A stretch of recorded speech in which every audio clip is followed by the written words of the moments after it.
GK Jain Schools, a great way to start your child's early education. Dear children, subscribe our school YouTube channel immediately so that whenever the videos are updated, you will get the notifications. So, good evening children, this is Padma from GK Jain Schools. Let us continue with complex numbers from 12th mathematics. In the previous class, we saw about exercise 2.8. So, let us go through the basics once again. De Moivre's theorem, cos theta plus I sin theta, the whole power n can be written as cos n theta plus I sin n theta. So, this is very important, using which only we will be solving the sums in exercise 2.8. In yesterday's class, we saw till third sum. In today's class, we are going to go ahead with fourth sum, okay, and the rest of the sums we will be seeing in the next class too. So let us move on to the sums now. So let us continue with fourth sum. If 2 cos alpha is equal to x plus 1 by x and 2 cos beta is equal to y plus 1 by y, show that x by y plus y by x is equal to 2 cos alpha minus beta. This is very important 5-mark sum, children. Actually, it has 4 subdivisions. Any of the 2 subdivisions might be asked in 5 marks for sure. This is a frequently asked 5 mark also. So let us see how to work out the 4 subdivisions using the hints given here. That is, the given hint is x plus 1 by x is equal to 2 cos alpha. Now children, can I take LCM here? So this will become x square plus 1 divided by x is equal to 2 cos alpha. Cross multiply this. So this is x square plus 1 is equal to 2x cos alpha. Bring this to the other side. So this becomes x square minus 2x cos alpha plus 1 is equal to 0, which is a quadratic equation in x, right? X square, x term and constant term. So if it is a quadratic equation, I will have a coefficient of x square, that is 1, coefficient of x, that is minus 2 cos alpha, and coefficient of the constant term, that is 1. Now when I am having a quadratic equation, I can get the roots by the formula. What is the formula? When I am not able to factorize, obviously I will use the formula method. X is equal to minus b plus or minus root of b square minus 4ac divided by 2a. This formula you should have studied in your 10th standard itself while solving the quadratic equation, which are not factorizable. So now x is equal to, substitute your values, 2 cos alpha. B value is 2 cos alpha plus or minus root of b square. Already there is a minus sign, so minus into minus has become plus, but here minus will be remaining the same. So minus 2 cos alpha the whole square minus 4 into a value is 1, c value is 1. So 4 into 1 into 1 divided by 2a, again it is 1. So 2 cos alpha plus or minus root of, this is minus 2 the whole square is 4 and cos alpha the whole square is cos square alpha. So 4 cos square alpha minus 4 into 1 is 4.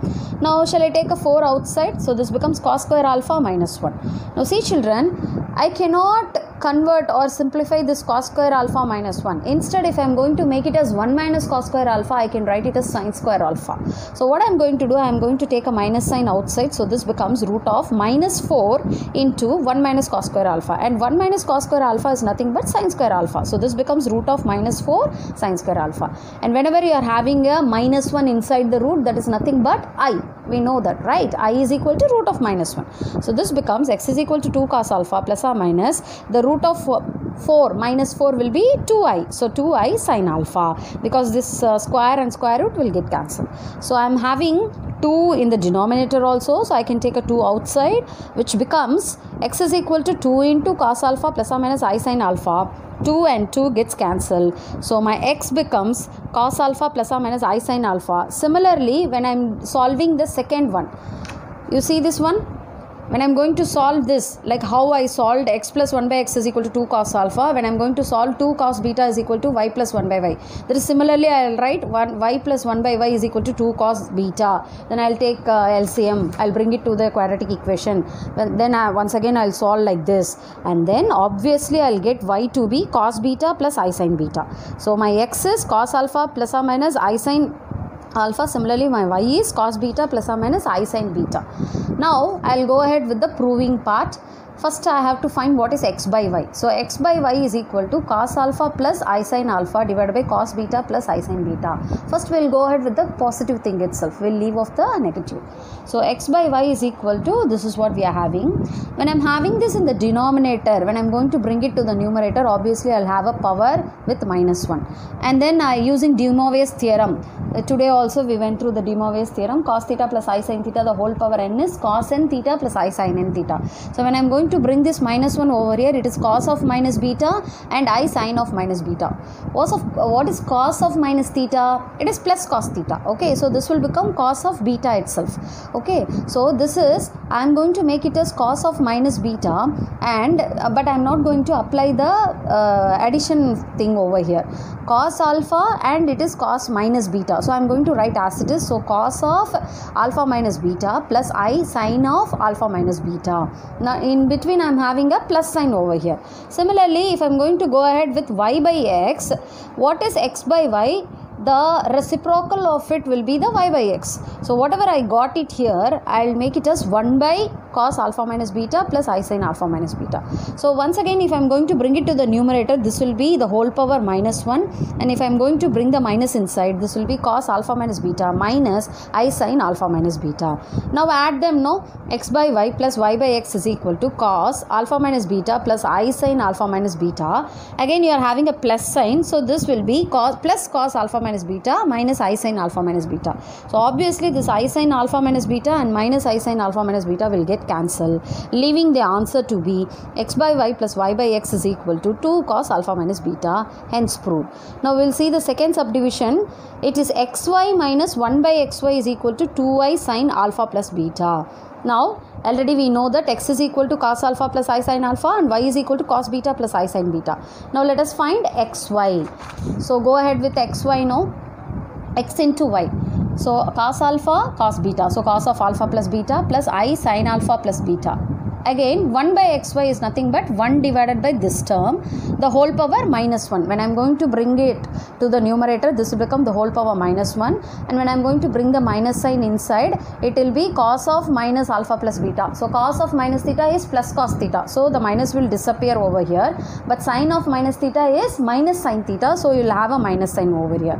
Now what we have to prove is xy minus 1 by xy. So xy we got it to be this, cos alpha plus beta plus I sin alpha plus beta, minus 1 by xy is this. So minus into this will become minus cos alpha plus beta, whereas this minus into minus will become, see here, minus into minus will become plus I sin alpha plus beta.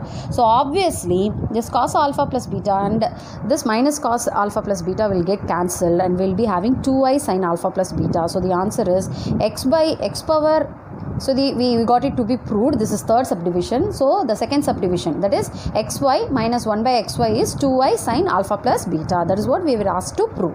Now the third subdivision, x power m by y power n minus y power n by x power m is equal to 2y sin m alpha minus n beta. Now again we know that x is equal to cos alpha plus I sin alpha and y is equal to cos beta plus I sin beta. Write x power m now. What is x power m? Children, you remember z power n is equal to cos theta plus I sin theta whole power n. Using De Moivre's theorem, you can write it as cos n theta plus I sin n theta. Similarly, here also if I am going to apply the De Moivre's theorem, this m will be written along with the argument. So x power m is equal to cos m alpha plus I sin m alpha. Similarly for y power n will be cos beta plus I sin beta the whole power n. So y power n is equal to cos n beta plus I sin beta. Now having x power m and y power n, I have to find what is x power m by y power n. So I have written it. Again the denominator, when it is brought to the numerator, it will have a minus sign. Bring the minus sign inside. Now add them. No, in between I am having a minus sign. So cos m alpha minus n beta, cos of m alpha minus n beta plus I sin m alpha minus n beta. This is my x power m divided by y power n. What about y power n divided by x power m? It will be the reciprocal of this term. So I am going to write it as 1 by cos m alpha minus n beta plus I sin m alpha minus n beta. So when I am going to bring it to the numerator, we will have a minus sign. If I am going to take it to the argument using De Moivre's theorem, I will get cos m alpha minus n beta, because cos of minus theta is always cos theta, whereas sin of minus theta is minus sin theta. That is the thing applied over here. So I am getting it to be x power m by y power n minus y power n by exponent. In between we are having a minus sign. Whenever we are having a minus sign, obviously the cos will get cancelled, and you will be getting the sine answer. You will be getting the answer in terms of sine. See here, you are having a minus sign. So when I am substituting cos m alpha minus n beta plus I sin m alpha minus n beta minus cos m alpha minus n beta minus I sin m alpha minus n beta. When I am going to bring this minus inside, this positive cos will become negative. See, it will become negative, and this negative sign will become positive. So obviously cos m alpha minus n beta and cos m alpha minus n beta will get cancelled, and you will be having 2i sin m alpha minus n beta, and that is what we were asked to prove. Now the last subdivision, x power m y power n plus 1 by x power m y power n is equal to 2 cos m alpha plus n beta. So now we will see what is x power m and y power n. See, we know that x is equal to cos alpha plus I sin alpha, and y is equal to cos beta plus I sin beta. Now find what is x power m. You all know very well using De Moivre's theorem. If you are having z power n, cos theta plus I sin theta, the whole power n can be written as cos n theta plus I sin n theta. Similarly, x power m is equal to cos alpha plus I sin alpha, the whole power m. So applying De Moivre's theorem, I will have cos m alpha plus I sin m alpha. Similarly, y power n is equal to cos beta plus I sin beta, the whole power n. So y power n is equal to cos n beta plus I sin n beta. Now try to find x power m into y power n. Write them together. In between you are having a plus sign. So cos m alpha plus n beta plus I sin m alpha plus n beta. Now go ahead with 1 by x power m y power n, that is 1 by this one. And when I am going to bring this to the numerator, you will have a minus sign in the power. And when I apply De Moivre's theorem, this minus will come over to the argument.